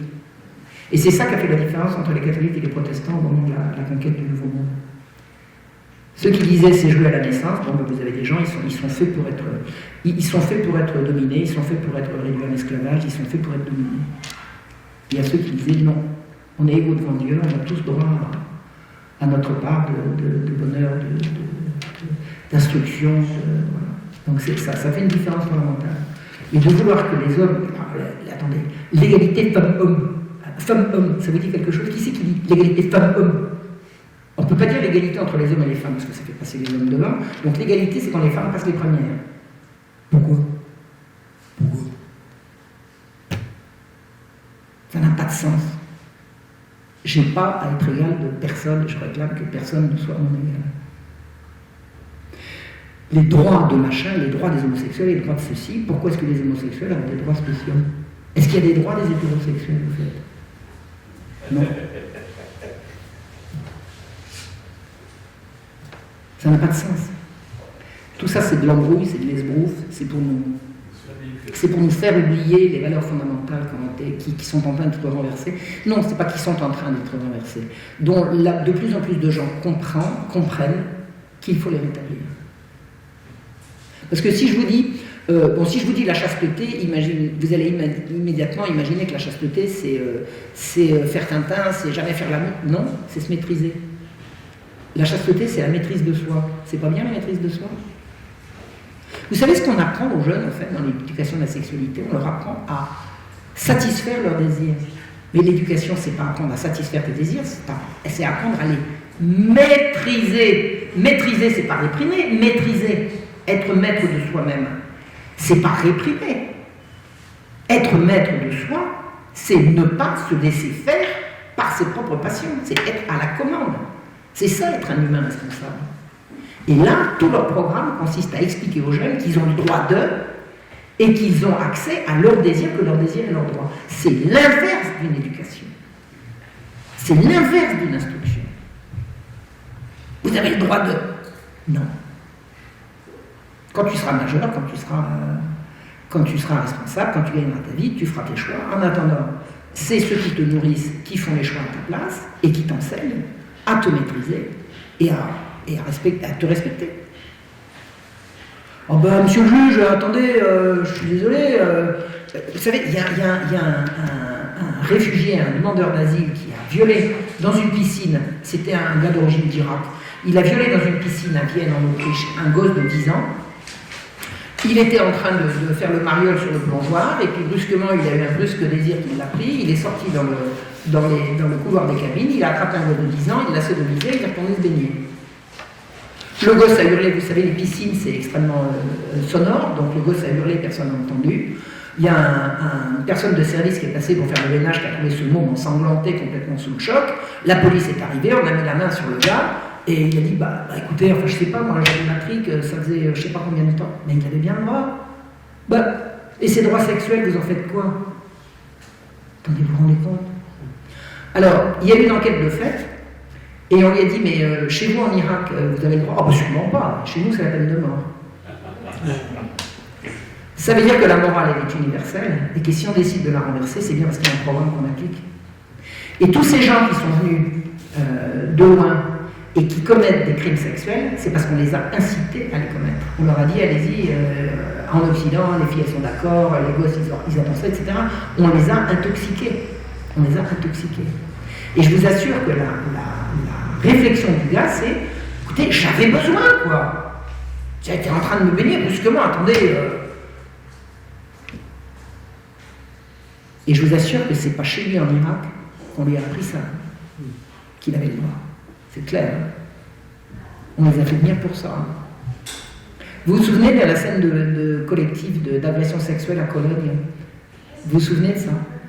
Cologne, c'est une très très belle ville du sud de l'Allemagne. Enfin, je connais un petit peu. C'est une merveille, Cologne. Le soir de la Saint-Sylvestre, c'était en quelle année? C'était en 2018, 2019? Je ne me souviens plus.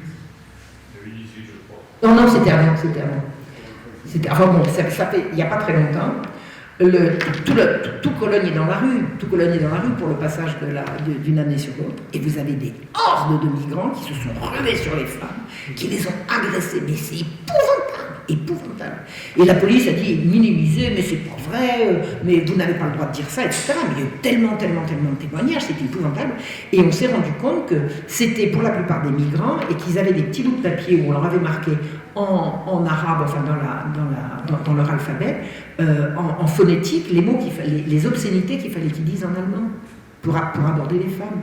C'est-à-dire que ce sont des gens qu'on a fait venir pour qu'ils nous agressent. Alors je ne sais pas si c'est dans le trajet qu'on leur a dit ça ou avant de partir ou avant d'arriver, mais les gars, ils avaient été briefés pour se ruer sur les femmes allemandes.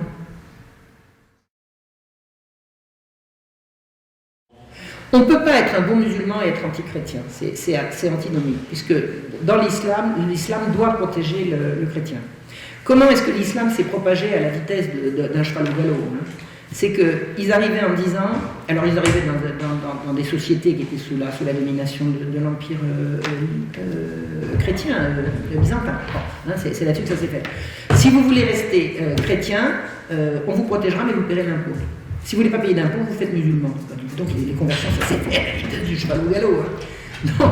Alors, ceux qui sont restés chrétiens, c'est ceux qui avaient la conviction, qui préféraient payer que de ne plus être chrétiens, mais ils sont restés chrétiens, puisqu'ils y sont encore. Donc, il n'y a pas vraiment, prétendre que l'islam veut la destruction de la chrétienté, c'est pas connaître l'histoire. C'est pas connaître l'histoire. Maintenant, c'est vrai que si vous voulez pas payer d'impôts, vous faites musulman. Et l'impôt sur la personne, c'est les chrétiens qui le payent. Voilà. C'est comme ça que la conversion s'est faite si vite. Et c'est comme ça que les musulmans, l'islam s'est propagé sans qu'il y ait une invasion. Comment dirais-je, sans qu'il y ait une invasion de population. Ça a été des conversions. Oui, mais alors justement, aujourd'hui, là, au XXe siècle, au XXIe siècle, on voit quand même qu'en Irak, quand l'islam dur est arrivé au pouvoir, aujourd'hui, il y a l'utilisation. L'islam dur, c'est quoi ? Vous avez l'islam des origines et vous avez l'islam manipulé par la CIA et les services secrets britanniques. Vous avez un mouvement en France qui s'est appelé le jansénisme et qui a décidé de saper le christianisme de l'intérieur une fois qu'ils ont compris que le protestantisme n'avait pas réussi à venir à bout de Rome. Ils ont dit, nous on viendra à bout de Rome en infiltrant la chrétienté. C'est-à-dire que les jansénistes sont des gens qui ont fait une opposition systématique à la papauté et à tout le dogme catholique depuis l'intérieur.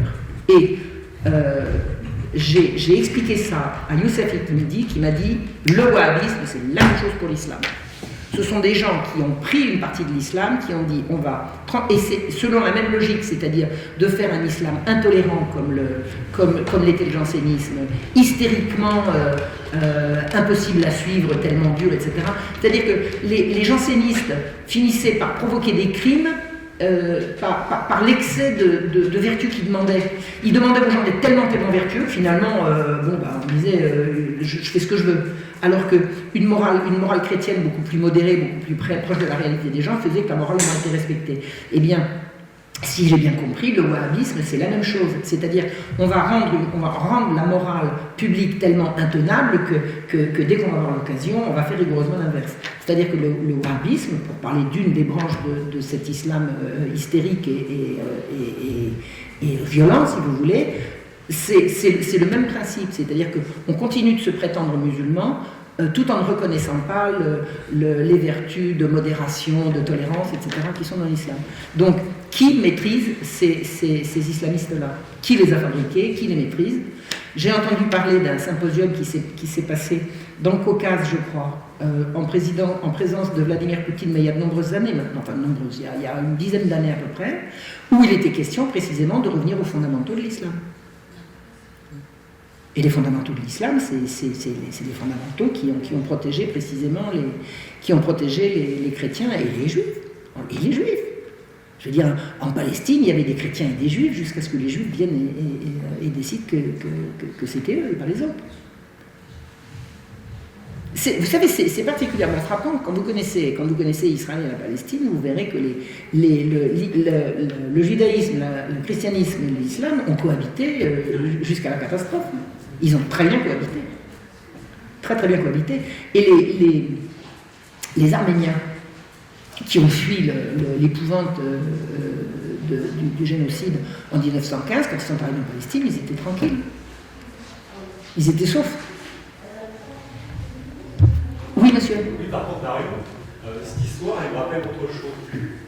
Cette histoire d'incitation au viol. elle me rappelle le débarquement en Normandie. Parce que moi, je suis normand, et on a eu en Normandie, au moment de la libération, des viols de masse commis par les soldats américains. Et particulièrement les Noirs, je parie. Exact. Et pourquoi les Noirs? Pas parce que les Noirs...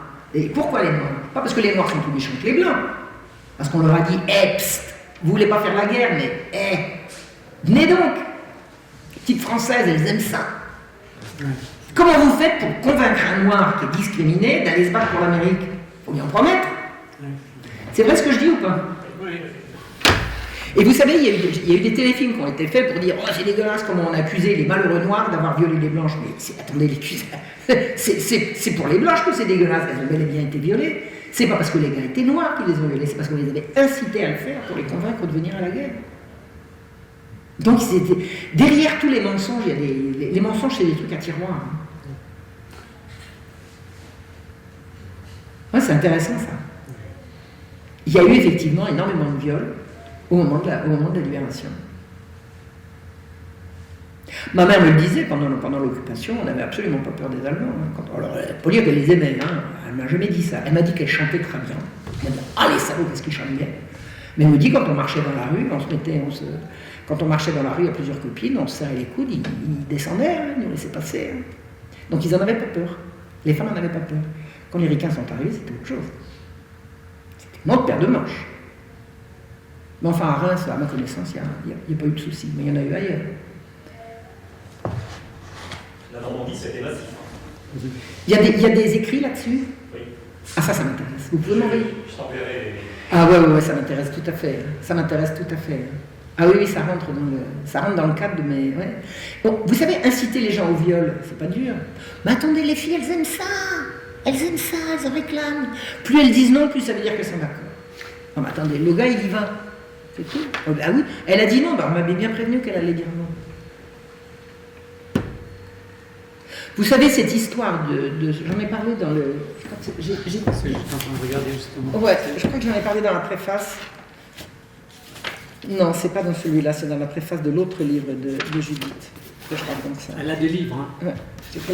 Alors, j'ai pas de livre sur le sujet, j'ai mes autres livres, j'en ai quelques-uns, j'en ai plus beaucoup.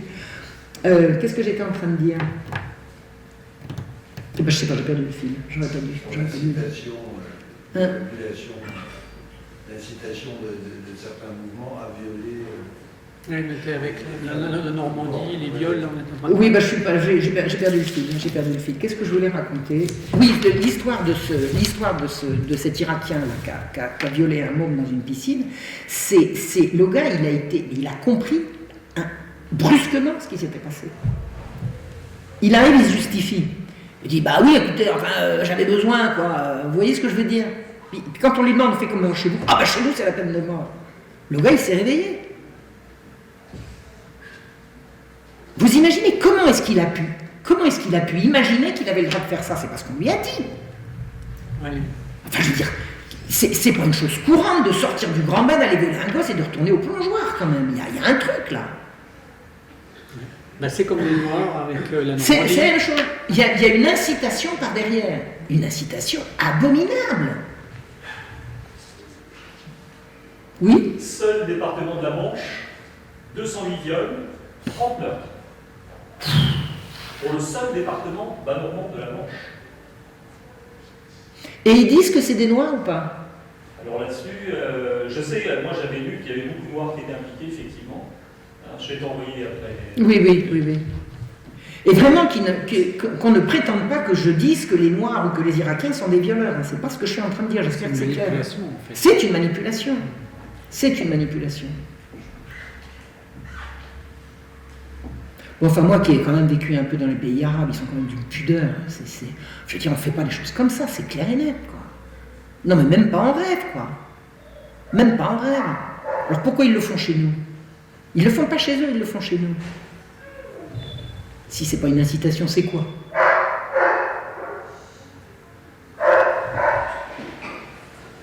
Il y a d'autres questions? Vous dénoncez l'éducation à la sexualité.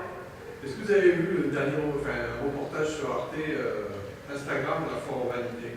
Non, j'ai pas vu ça. Je regarde plus la télé depuis 10 ans maintenant. Donc non, mais je pourrais aller voir ça. Ça raconte quoi? Moi, il y a quelques années, j'écoutais Barbara Stiegler, fille de philosophe, Oui. disait qu'avec les téléphones et smartphones, ça provoque le changement de comportement. Et elle a Instagram, je vous invite à regarder ça. Moi, je voudrais que toutes les mamans louves de France diffusent ça dans les classes d'école.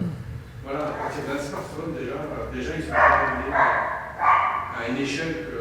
C'est monstrueux, c'est monstrueux. D'abord, les enfants ne devraient pas avoir de smartphone.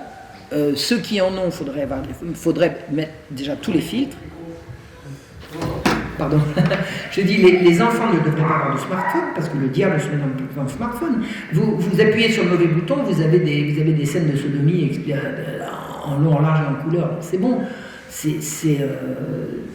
Donc déjà pas de smartphone. Si on a avec une utilisation extrêmement limitée avec tous les filtres, et puis moi je vais finir par croire que le danger numéro 1 c'est l'école. C'est l'école. À partir du moment où l'école dit la priorité c'est l'éducation à la sexualité, c'est non. C'est non. Ils disent pas d'école à la maison. Est-ce qu'ils ont le droit d'interdire l'école à la maison? Je suis pas sûr. Ben là, ils ont depuis 2 mois, ils font tout pour plus qu'il y ait d'enseignement à la maison. Ils ont modifié la structure de l'enseignement à domicile. Ça passe maintenant par un droit à obtenir qui verrouille comme ils veulent. Oui, mais ça, est-ce que, voilà, qu'ils essayent, c'est sûr, et qu'ils y arrivent, c'est autre chose. Je pense que, et si c'est pas à la maison, il faut créer des structures parallèles. Je veux dire, danger, l'école est un danger. L'école est un danger. Je me souviens, il y a quelques années, il y avait une petite jeunette qui s'appelait Marion comme moi, ça m'avait frappé, j'en avais pleuré d'écouter ça. Elle était jolie, elle était mignonne, elle était bonne élève, et elle était harcelée à l'école. Un jour, elle s'est pendue. Elle s'est pendue. Pourquoi? Parce qu'elle était harcelée à l'école. J'ai vu ça, c'est une interview de sa mère qui n'a pas arrêté d'alerter l'autorité de l'école pour dire que sa fille était harcelée. Ah ben elle a qu'à apprendre, etc. Du coup, quand elle était morte, eh ben, elle a bien appris, la gamine. Mais attendez, c'est un danger public de mettre ces mômes à l'école maintenant. S'il n'y a plus d'autorité pour protéger les faibles et qu'on laisse la racaille faire la loi, c'est plus une école. Alors, on laisse la racaille faire la loi et on laisse des intervenants extérieurs vous raconter comment on se sodomise sans se faire de mal. Mais attendez, l'école, c'est pas ça l'école. Vous savez, depuis quand il y a des écoles en France? Depuis qu'il y a de la France. Il y a toujours eu des écoles. Et des écoles où on apprenait. Moi j'ai 2 filles de 14 et 13 ans. C'est moi qui suis obligé, à la sortie de l'école, de faire le policier. Quoi. Voilà. Sinon, rien ne se passe. Rien ne se passe. Mais sans crier sur les uns et sur les autres, juste en expliquant les choses et en essayant d'expliquer tout simplement. Oui, mais vous savez, expliquer à un gosse qui ne doit pas être violent, s'il n'en a rien à foutre de ce que vous lui avez expliqué, il continuera de l'être. C'est-à-dire qu'au bout d'un moment, l'explication c'est bien joli, mais ça ne remplace pas une limite. L'explication vient au secours de la limite. Mais la première chose à poser, c'est la limite. On ne fait pas ça. Après, je t'explique. Mais d'abord, t'arrêtes. Mais peut-être que s'il avait pris une fessée, Mais exactement. il aurait appris. Ah oui, vraiment. Après, je crois qu'il y a le hypnologue là, aujourd'hui. Là. Et en fait, moi, ce que j'ai compris de l'hypnose, du fonctionnement de l'inconscient, en fait, entre les jeux là, où on égorge tout le temps 25 chiens ou 15 bonhommes, voilà. Pourquoi vous avez des meurtres avec 15 coups de couteau alors qu'un seul suffit? C'est qu'en fait, l'inconscient, lui, après, il ne fait plus le distinguo entre le réel et la virtuelle. Oui. Vous parlez de jeux sur Internet? Mais voilà, mais aussi, quand on donne un smartphone à l'enfant, l'enfant, lui, par rapport à ce qu'il voit, il ne fait plus le distinguo. Quelle horreur. Vous savez, protéger les enfants, maintenant, c'est la priorité. Alors, yeah, t'as pas d'enfant? Non, j'ai pas d'enfant. Mais d'abord, j'ai été une enfant, et puis il y en a suffisamment autour de moi. C'est bon. C'est bon. Ça fait assez longtemps que je me bats pour ça. Oui? Concernant l'IEF, l'école à la maison, effectivement, ça devient compliqué parce que les demandes qui sont faites, les dossiers, il faut qu'ils soient maintenant béton, et il y a des refus en masse. Il faut aller défendre chaque dossier individuellement. Alors maintenant, avec les collectifs, les Papalous, il y a d'autres collectifs aussi, il y a des personnes qui sont très bien informées, qui savent comment amener les dossiers et les faire passer, mais il faut que les parents aient un dossier vraiment béton, sinon... Oui, mais alors, ça va poser la question de savoir ce que c'est que béton, c'est-à-dire selon quels critères. Non, mais vous savez, je vais vous expliquer une chose. Beaucoup trop. Oui, mais ça m'étonne pas. Ça m'étonne pas. Non, mais là, c'est la guerre. Là, maintenant, c'est la Concernant guerre. les écoles alternatives, c'est pareil. Ouais. C'est possible de les créer, mais ce sont leurs règles. Et ils viennent contrôler que leurs règles sont bien quand même respectées. Alors, je vais vous poser une question, parce que vous savez que mon truc, moi, c'est l'histoire. Est-ce que vous avez une idée de ce qu'étaient les prérogatives de l'État en matière d'éducation sous l'Ancien Régime, avant la Révolution? Par exemple, sur les programmes, sur les salaires, sur les programmes, par exemple, les programmes d'éducation. Avant la Révolution. Avant 1789. Qui établit les programmes qu'on va apprendre à l'école? Non, il n'existait pas. Il n'y avait pas d'éducation nationale avant la Révolution. C'était le roi qui décidait. Les congrégations, essentiellement. Alors, les congrégations, le roi, ça peut être qui? L'Église, bien sûr. beaucoup. L'Église. Moi, j'ai déjà entendu. Vous avez entendu ma conférence? Les parents. Point. L'alpha et l'oméga de l'éducation, c'est papa, maman. Point. En assemblée générale avec vote à main levée.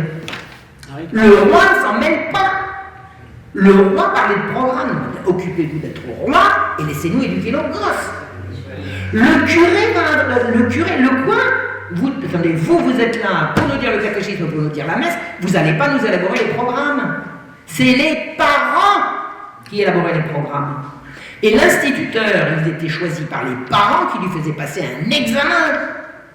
Alors, pour ce qui concerne le savoir académique de l'instituteur, il y avait le curé, il y avait éventuellement quelqu'un qui avait suffisamment d'instruction pour savoir s'il était bon, mais pour savoir si on allait prendre cet instituteur-là ou un autre et pour savoir ce qu'il allait enseigner aux enfants, c'est l'assemblée générale des parents.